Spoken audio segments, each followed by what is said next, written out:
dibadbaxani ay dhigayaan ardada jaamacadaha dalkani Koonfur Afrika ayaa soconaya ku dhawaad hal usbuuc waxayna ardada ka biyadiidsan yihiin lacaga lagu kordhiyay waxbarashada jaamacadaha dalkani Koonfur Afrika.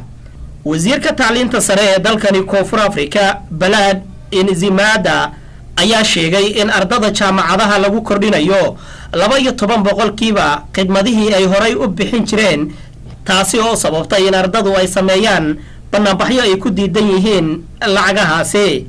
banaanbaxani ayaa ku bilowday si nabdoon asagoo maalmo kadibna isu bedelay banaanbaxyo rabshado wata. ardadani dibadbaxyada dhigayo oo gaaraya 10,000 ayaa isku dayay in ay gudaha u galaan goobaha muhiimka ah sida aqalka baarlamaanka dalka ee magaalada Cape Town iyo madaxtooyada dalka oo ku taala magaalada Pretoria, halka oo shir uga socday madaxweynaha dalka Jacob Zuma iyo sidoo kale madaxda jaamacadaha ka oo lagu doonayay in lagu xalliyo xaaladda kacsanaasho ee ka dhex taagan xukuumadda Jacob Zuma iyo ardada jaamacadaha dalka. ciidamada rabshadaha ka hortaga ee booliska ayaa ardada u isticmaalayay sunta dadka ka ilmaysiisa iyo sidoo kale rasaasta cinjirka ah.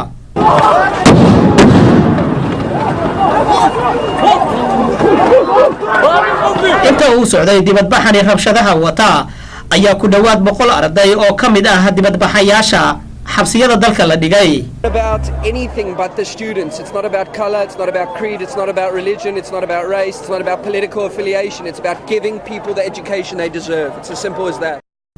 arrintani ayaa saameyn xoogan waxa ay ku yeelatay ardada Soomaaliyeed ee wax ka barata jaamacadaha dalkani Koonfur Afrika. Cabdiraxmaan Al-Ruuxi oo ka mid ah ardada jaamacadda UWC ee magaalada Cape Town ayaan wax ka weydiiyay.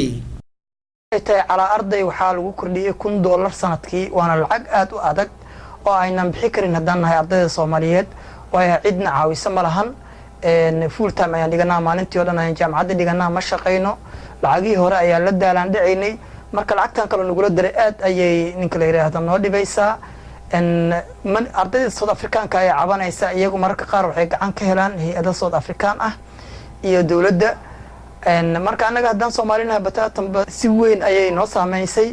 inkastoo wasiirka tacliinta sare ee dalkani Koonfur Afrika uu ka dhaga adeegay inuu aqbalo dalabka ka imaanaya ardada ayaa haddana madaxweynaha dalka Koonfur Afrika waxa uu kulan la leeyahay madaxda jaamacadaha waxaana lagu wadaa in natiijo wax ku ool ay ka soo baxdo kulankaasi.